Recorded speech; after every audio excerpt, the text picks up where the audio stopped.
A decade ago, some fashion critics were heralding the death of couture, and they couldn't have been more wrong. Today, haute couture is a key component of France's soft power, a way of influencing global fashion and propagating a specifically Parisian savoir-faire. For Chanel's couture offering for next winter, the label returned to the Great Dome of the Grand Palais and, never one to do things by halves, installed a replica Eiffel Tower. Well, it's not the real Eiffel Tower inside the... Are you sure? I'm pretty sure, unless it's an illusion, but I think we're all living in an illusion. And that, of course, is the job of haute couture.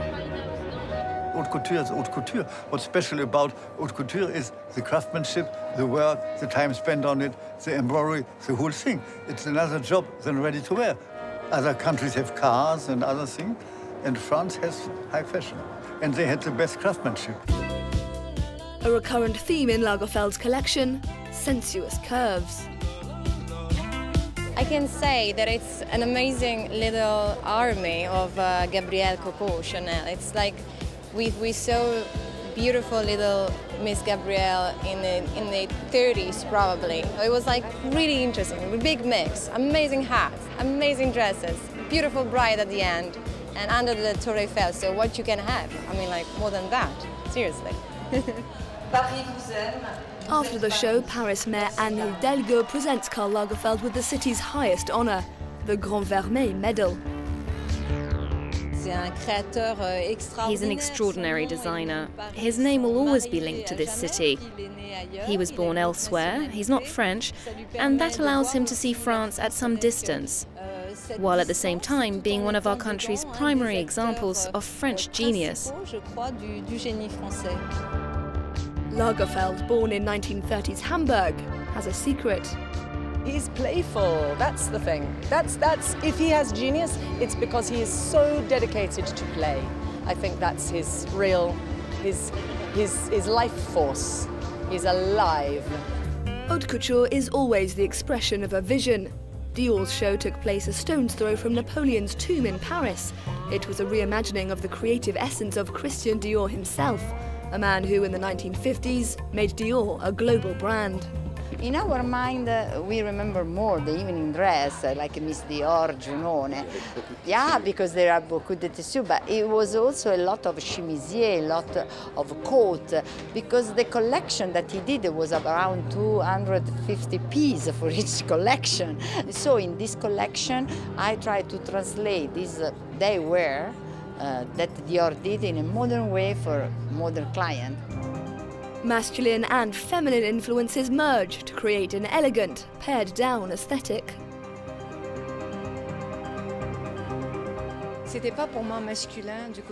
I actually found it quite masculine. The determined sort of... I know where I'm going, I know what I want in life, and life is short and beautiful. She turned this idea of a strong woman into something both feminine and masculine, a mix of both. I really liked the embroidery on the coats. It was utterly fabulous. This year, Dior is celebrating its 70th birthday. To mark the occasion, 300 couture dresses from the archives are on show at the Museum of Decorative Arts. You know, I think the legacy of the big fashion houses only becomes clear over time, and I think that now France and Paris are really shining once again. It's marvellous to see.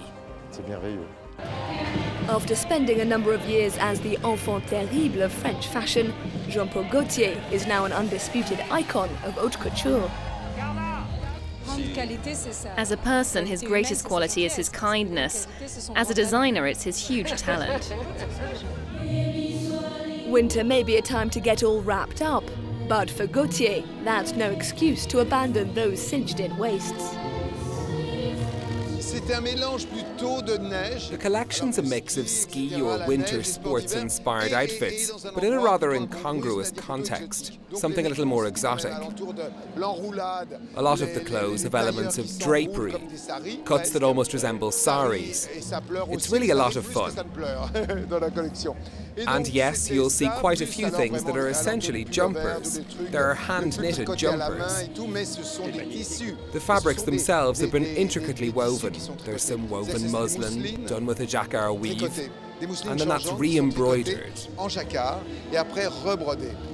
Couture this season is a crowded marketplace with 40 official shows. It's a question of finding that sweet spot between contemporary designs and tradition. Diversity is really important, and there's a lot this year. For designer Julien Fournier, couture offers an opportunity to get closer to his clients. Whether they're in China or Qatar, he's constantly in touch with them via social media.